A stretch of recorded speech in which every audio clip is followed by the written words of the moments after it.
Our content is intended to be used and must be used for informational purposes only. It is very important to do your own research analysis before making any investment based on your personal circumstances. You should take independent financial advice from a professional in connection with or independently research and verify any information that you find on our website or podcast and wish to rely upon, whether for the purpose of making an investment decision or otherwise.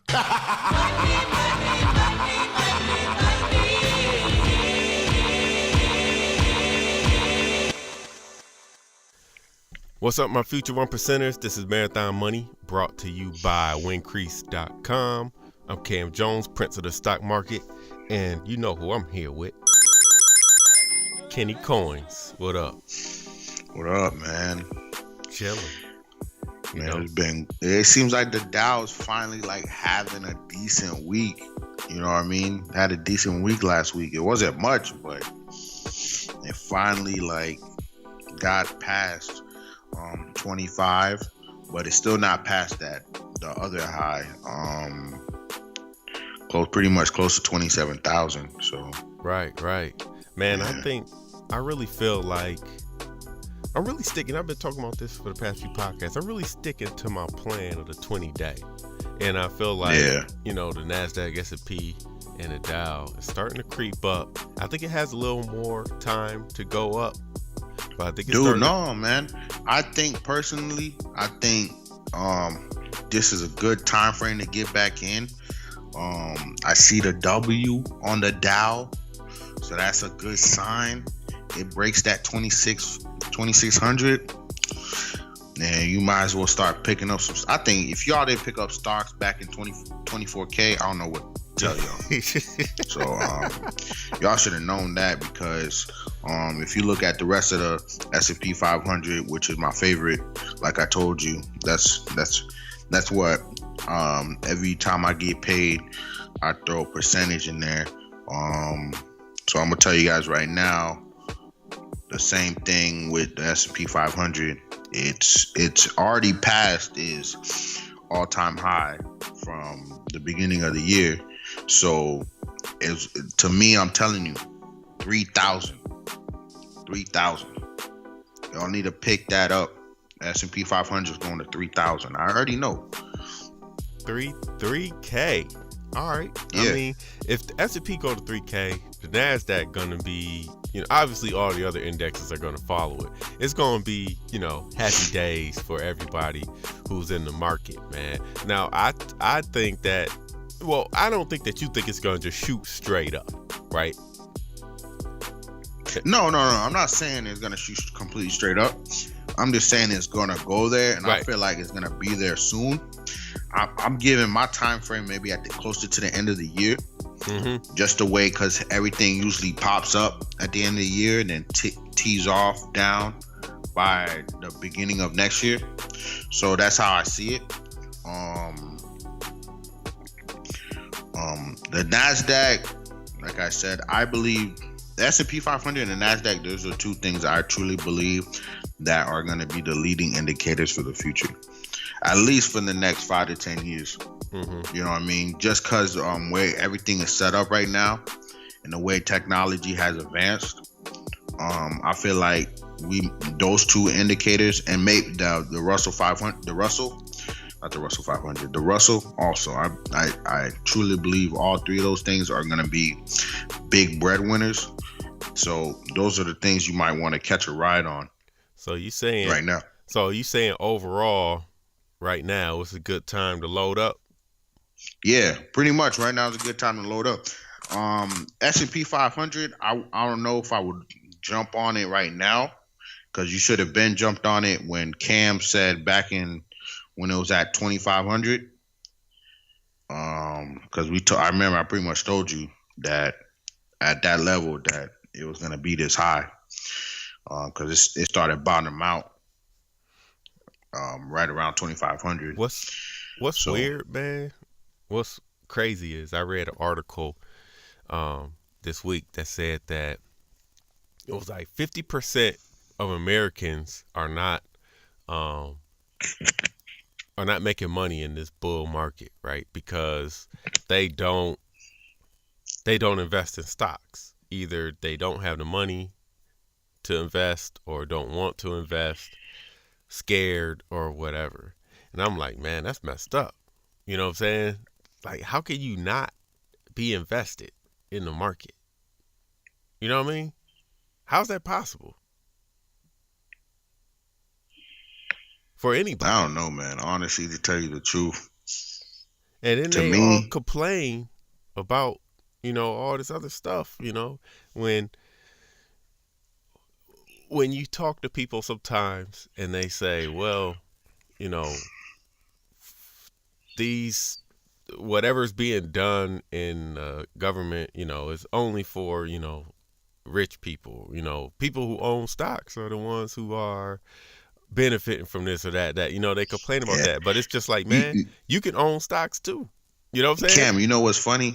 I remember there was a conversation on the podcast, maybe this is way, way back when, like Extro, me, and you were on there, and you guys got into an argument.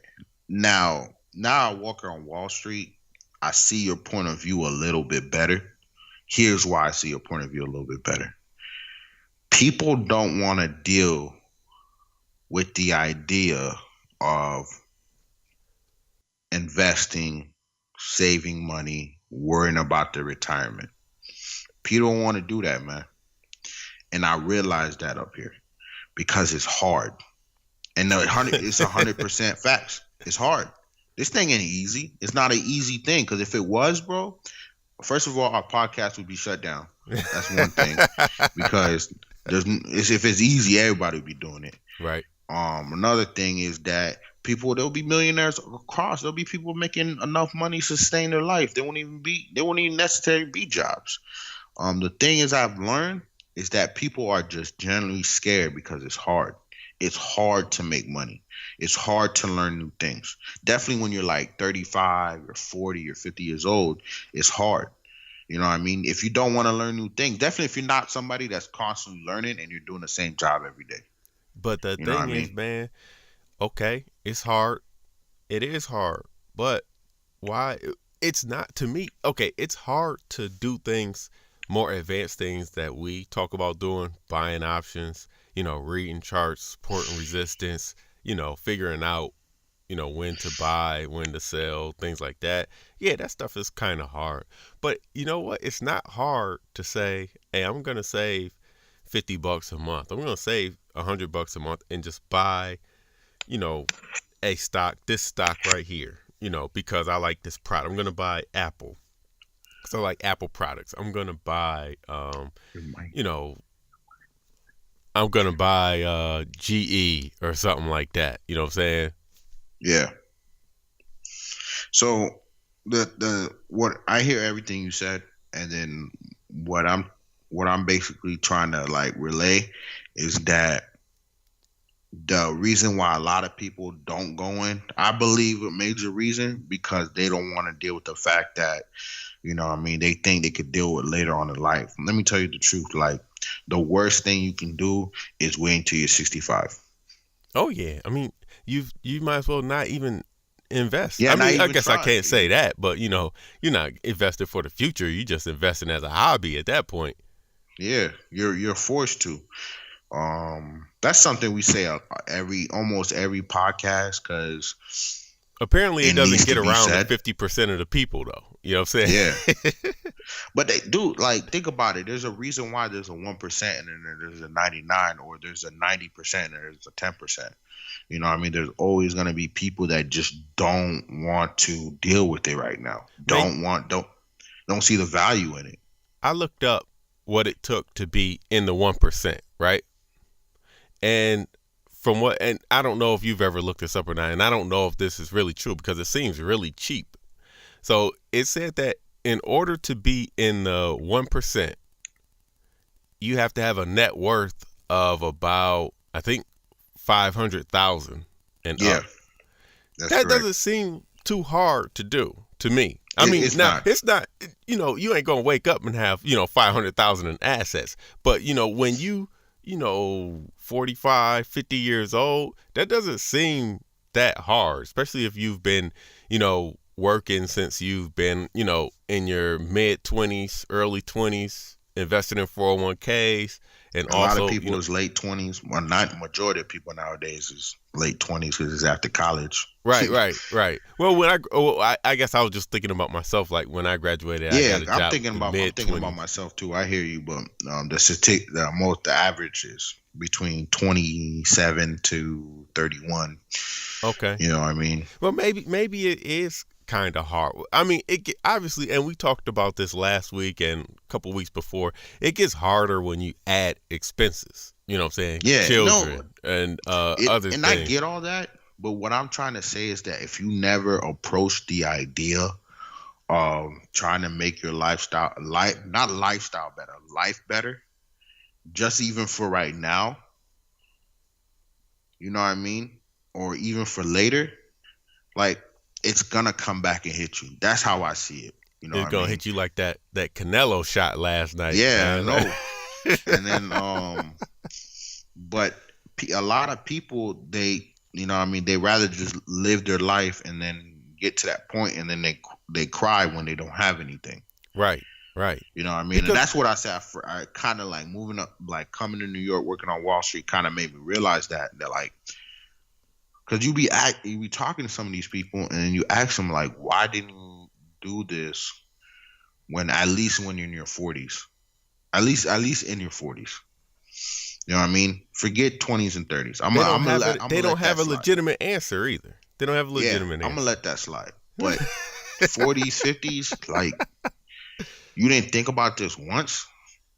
You know what I mean? And like that kind of surprised me when it was like a consistent thing over and over again. And that's when I realized that people they don't wanna face that. They don't wanna have that responsibility of their future in their own hands. And I realized that, and the only way this thing works if you're thinking about your future. That's exactly the only way this thing works. And the thing is, man, to touch on, government and things like that, when things come up and there's tax cuts for certain people, and then, let's just say tax cuts for the wealthy, not as many tax cuts for people on the lower level. Even though I'm not in the wealthy category, I always think about it like, okay, I know I'm on the path to being that 1%, probably pretty soon, right? Yeah. And I always think about like, man, I'm on the right path. So I don't want, even though I'm in the area where I'm not being helped out as much as, a wealthy person, I see myself in the future as being that wealthy person. So I don't want to hurt my chances in the future. Some of these people being taxed, 37, 38% on investments. You know what I'm saying? Like, man, if I got taxed 38%, dog, it'd be tears in my eyes. You know how much money 38%? 38% is close to 50%. That's pretty close. That's how I see it too. It's 12% away from 50%. Yeah, I see it the same way, man. This is I remember this lady said, you're gonna get taxed 42%, and I said, man, that's way too close to 60. 60 is way too close to 100. You know what I mean? It's way too close, man. Like, but he makes such a good point, man. At some point in time, man, and that brings back to the conversation of the last podcast where that guy came out. It's not shout out to our boy Abu, man. What's up? About the education, it's not really being taught. So when that's why people are so afraid. That's why the statistics are like that. But I don't know, to tell you the truth. Yeah. I don't know what else to say. Yeah, that's why we got marathon money, man, trying to help people out. Keep people informed, man. I mean, and the main purpose of marathon money, because it takes a while to make that money. You know what I mean? And I like Cam said, I'm on the path. The same thing. Hope, you know what I mean? I'm on the path to be part of that 1%. Future 1%ers, man. That's why we, you know what I'm saying? You got to see yourself that way. That's exactly. The thing. Don't You see gotta see yourself yourself that way. as just a cat who's just working and broke. You know what I'm saying? Or living Yeah. paycheck to paycheck. Man, don't see that. Even though you may be in that position right now, you know, you gotta see yourself as something different. And the next step after seeing yourself as something different is actually putting some type of plan of action in place, whether it be, you know, some working on some type of business idea, you know, Yeah. starting to get into investments, things like that, so you can start to. Let me tell you something. People think when we say paycheck to paycheck that you're making less than like 80K. That's how you live in paycheck to paycheck. Let me tell you something. I know people that makes 250K a year Paycheck and to live paycheck to paycheck. paycheck. Yep. 100%. And then That's there's people serious. that's making about 32 a year that's not living paycheck to paycheck. Paycheck to paycheck, and he has 100 grand in his account, Yep. and he doesn't live paycheck to paycheck. It doesn't matter your salary. It's all about what you have in the bank. You know what I mean? And how you budget, man. And how you budget everything, because that's what it comes down to. Because you can make a small amount and be more wealthy than a guy making 250, 350K. Man. Dog, man. Because listen, man, if somebody is making 250K and at the end of the month, every month, they only have, you know, $500 left over, right? Somebody making 40K at the end of the month have $1,500 left over every month. Who's more wealthy? Exactly. Or and who's smarter? You know what I'm saying? Exactly. Because when I started being more in the investment world and the financial world, that's when I started realizing, like, you'll hear people say, "Yeah, man, I used to make like 350K a year," and they driving a Toyota Camry, and I was like, "Man, what happened to all that money?" Man, I didn't save it. I wasn't smart with it. You know what I mean? I was living. One guy told me I was living like a rap star. Yeah. You know what I mean? It was like you can't really say like, oh, you can't live paycheck to paycheck when you can't make that kind of money. Yes, you can. Over time, you can build that lifestyle where it forces you to live paycheck to paycheck. Right. Exactly. Allen Iverson, prime example. Yeah. Bro, and I don't mean to, like, that guy is good at basketball. He's a legend, but he's a prime example of, like, and the only thing he did smart, which was his friend that did it for him, which is a real friend, was put that $10 whatever million into Reebok so he can have it when he turns 55. Right. You know what I mean? And he's getting paid interest on it. That's the only thing he did, and that was because somebody forced him to do it. You know what I mean? I mean, I need to start listening to this marathon money, man. Yeah. Well, I guess it's too late for Iverson, I'm telling but you, man, Ben Simmons, Joel Embiid, you know what I'm saying? Made it seems like, you know? Yeah. You gotta get this money, man. You gotta get this marathon money. That's the key. Don't get the short-term money. The short-term money. Don't get the Usain Bolt sprint money. Get the marathon money, man. Like, get the marathon money, because at the end of the day, man, yeah, you might be seeing these guys, they getting this quick money, and they get this 100K, and you out here getting 50K. That don't matter. Trust me. In the long run, it don't matter. That's what it's all about, man. As long as you sit in somewhere nice on your vacation that you want to be at, and you have a nice retirement, that's all at the end of the day, and you living comfortably, all your bills paid for, your health insurance paid for, and you still got a good life, that's it. So, man, before I wanted to touch on interest rates today and how they affect people's investments real quick, man. So let's touch on that real quick. So, because I think that the Fed, man, I think interest rates are going to go up. Now, are they going to go up to the level of where they were before, 8-9%? I don't think so, but I wouldn't rule it out. I mean, it sounds like, nah, man, that ain't never going to happen, but it could happen. You know what I'm saying? It could happen. It could. Cam, I remember when we first started, I said interest rate. Do you ever think interest rate will go back to where you can put money in a savings account, and you said the chance of that happening is slim? It might be just 50-50. You know what I mean? I remember when you said that, I said like, man, I was looking at this bank called Apple Bank, Uh-huh. 3.5% on a 6 month CD and a year CD. See, that's getting up there pretty good. You know what I'm saying? Yeah. Now, the only problem is I don't like CDs because I don't like my money being tied up like that. See, me, what I would do, man, if say like I pulled out, like I pulled out like 15 grand on an investment, I would just throw 2 grand on a 6 month CD. Right. That's what I'm saying. I wouldn't be putting, the money that I I put won't down put on a stocks lot in on a it. CD. You know Right. what I mean? Because the problem is with a CD, I don't think the thing about it, I don't know too much about CDs because that's really that's not really something anybody's been learning recently because CDs been They outdated. 0.1%. Yeah. Who's gonna care to teach you that? You know what I mean? Nobody's gonna want to hear that you're only gonna get 0.001. But I don't know if you can keep putting money into CDs. You can't.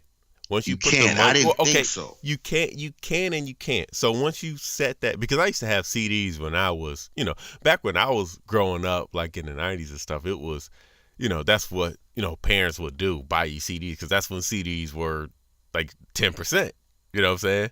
But what you would do is, if I started to buy a CD in June, a 6 month CD, then in December it mature. I think I could put money into it in December, more money into it. Yeah, that don't mean nothing to me. Then because to me that's pointless because you want to wait till you get a few more checks so you can put a little bit more.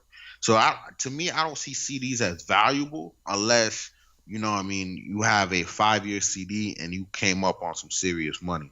Right. Now I'm not sure. I'm not 100% sure if that's how it works because I'm like you. I mean, nobody think about CDs, in the last, 15 years. The reason why we never bring it up on this podcast because it's 0.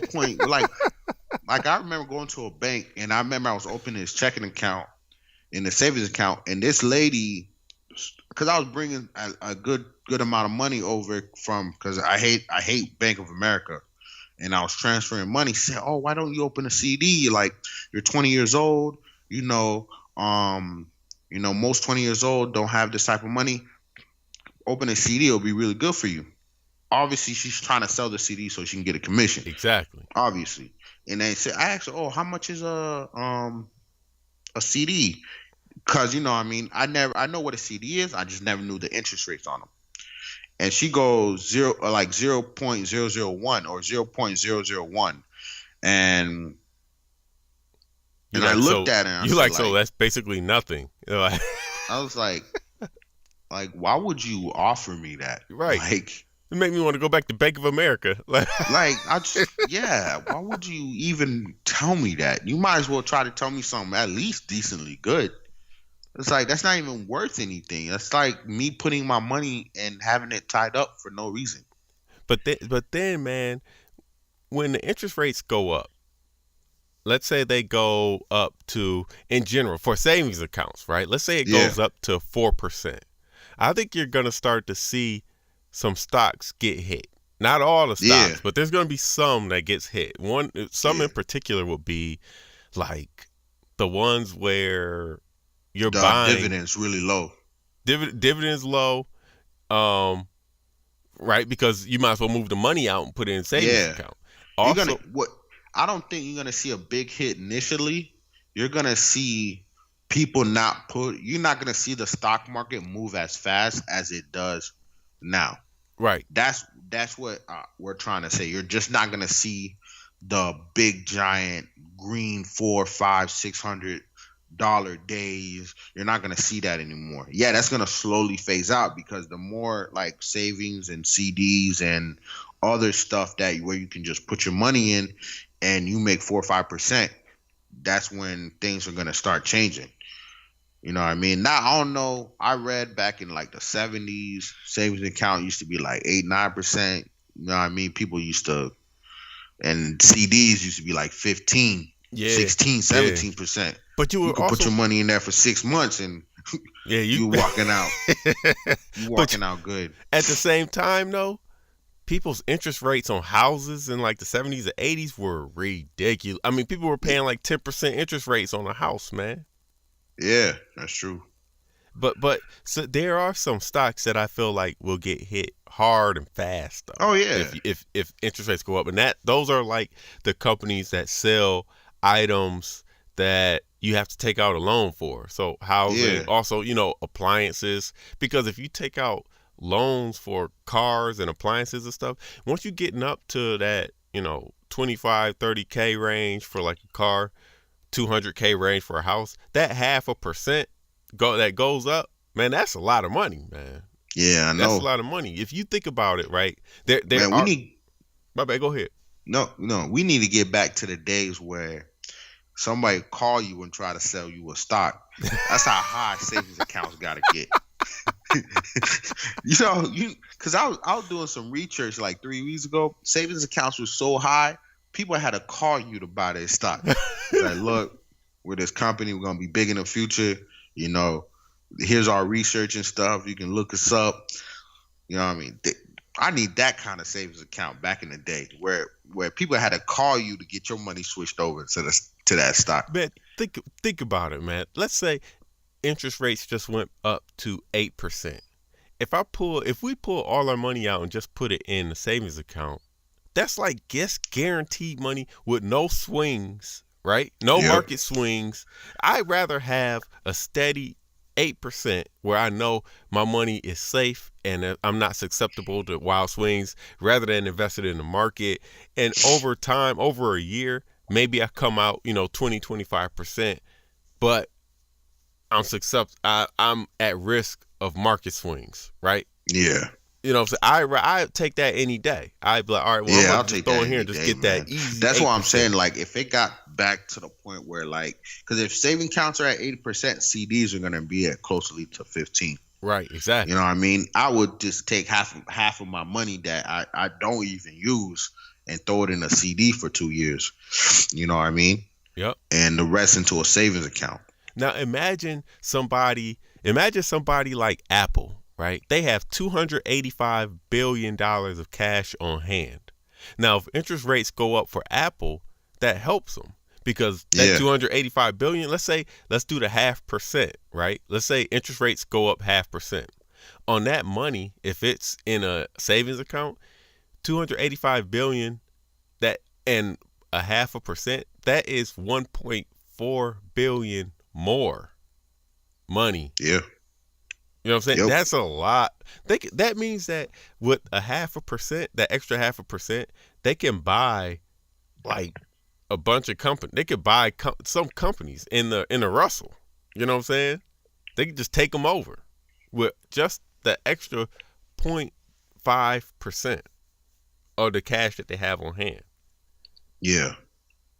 That's true. 1.4 billion. You figure Teladoc right now, right? They at $78 Their market cap, I think, is like 5 billion, 4 or 5 billion. Apple, you know what I'm saying, a couple, basically with one interest payment, they could probably just buy Teladoc. Yeah, that's true. People don't understand, like, when interest rate goes up, it's actually good for a company and good for their employers. You're more likely to give raises. You're more likely to do a lot more stuff. Mm-hmm. You know what I mean? I think personally, if this could happen, I think I'll put that. I don't know if it'll put Donald Trump in the category of making, because that would really put America kind of back on track. Maybe not the debt thing, right? But it would I think that would probably help Americans more than the tax cut he keeps talking about. If I agree in the grand scheme of it, I agree with you there. Because here's why I say that: you're more likely going to get more people to go to work. You know what I mean? If they know they can be making money, savings, this, that, you know what I mean? So it's more likely gonna get people to go to work. So I don't know. The way I see it, it's to me. I think interest rate do need to go up because they'll benefit us, and you won't be a lot of people. I don't think a lot of people will be scared to be in the stock market because they won't have to be anymore. Yeah, you know what I mean. I really want to go back to the days when somebody called me about a stock, though. I like that. Man, because I can't wait, man. What are you talking about, man? This thing hasn't moved in 6 years. Oh man, but so while we closing out, man, we got to touch on some sports though. So college football, man, what's up? What's been up with college football? Dude, it's been horrible, man. It's just like Florida State's playing like Florida they State. smoked a blunt before the game. Like they've been rolling with Elon Musk and Joe Rogan podcast. Man, I don't know what's going on. They losing to teams that haven't beat them in like 100 years. like getting smashed by them. What? Like Syracuse smashed them yesterday. Man, I was like, man, if TCU beat Ohio State, I was gonna be so excited. But it didn't. TCU lost though. Huh? TCU lost to Ohio State. Yeah, Norris tested, man, that punt return. I don't know if you saw it. Yeah, I saw that, yeah. Yeah, man, that was crazy. Yeah, I think that because you were mentioning before the podcast that a lot of teams are losing that shouldn't lose. And here's Temple beat Maryland. This is what I feel like has been happening. I think it was like last week or whenever, me and you, we talked about IMG Academy for a little bit, right? Yeah. Here's what I think is happening. When you were in the 70s and 80s, things like that, you'd have the schools and they would get the best players, and then the other schools would just get the scrubs, right? Yeah. You'd have the big power conferences to get the best players, which is still the same now. The problem is, the schools that aren't getting the best players are getting the second or third tier players, like the Boise States and Syracuse's and stuff. The training has evolved and nutrition has evolved that they can now level that make playing those field, second, third tier players become first tier players. T1. Yep. Because in high school you can't really do that unless you're a natural athlete. Exactly. But now, it's so easy to put together some type of training plan. It comes down to working hard. What'd you say? It comes down to working hard. Yeah. But there's so much information out there now to and there's everything so specific to, a training regimen that I think that the level of play is starting to even out. Now there's still like the power conferences, there's still a great talent difference. But on any given day, these players can compete with the other players, regardless of where they were recruited. Somebody who was recruited to, Boston College can compete with someone who was recruited to Clemson. You know what I'm saying? Because, it's all about working hard, how the trainers got you training. You know what I'm saying? That's just how it is. Yeah, that's true. Man, Alabama needs to be just not playing anymore. You can't be beating teams 62-7, bro. It might as well be grown men, bro. This is what I would like to see, right?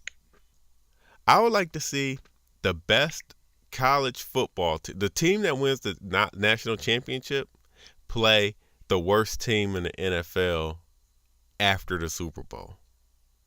Oh. Not like right after the Super Bowl, but like the week after the Super Bowl. The best team in college football plays the worst team in the NFL. And not like a super real game, but like some type of scrimmage kind of game. Like a flag football type of thing or something. Because obviously the people in the NFL, they hit way hard. It would have been Alabama and the Browns. Yeah, I know. Hey, Alabama probably would have beat the Browns. It would have been Alabama, man. But here's the thing, man. It was like unranked teams beating ranked teams, man. That's the thing about it. That was the crazy part about it. Like LSU beating Auburn, BYU beating Wisconsin, who was ranked number 6 in the country. Yeah. It was just like crazy stuff, man, that was happening. Florida State was probably the craziest one, but but that's crazy. 30-7. Florida State, you need to get your stuff together, Get it man. together, ASAP. man. Like, you too much of a powerhouse to be losing like this, man. You know what I mean? Yep. So, But real quick, man, before we hop off, what's your NFL predictions for the day, if you have any? honestly, I don't.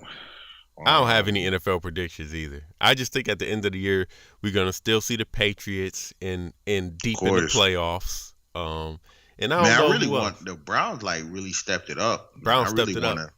Like I'm gonna tell you right now, the Steelers are probably gonna beat the Chiefs. The Dolphins are probably gonna lose. The Eagles are probably gonna beat the Buccaneers, and the Saints gonna beat the Browns. Oh, the Saints gonna the Saints.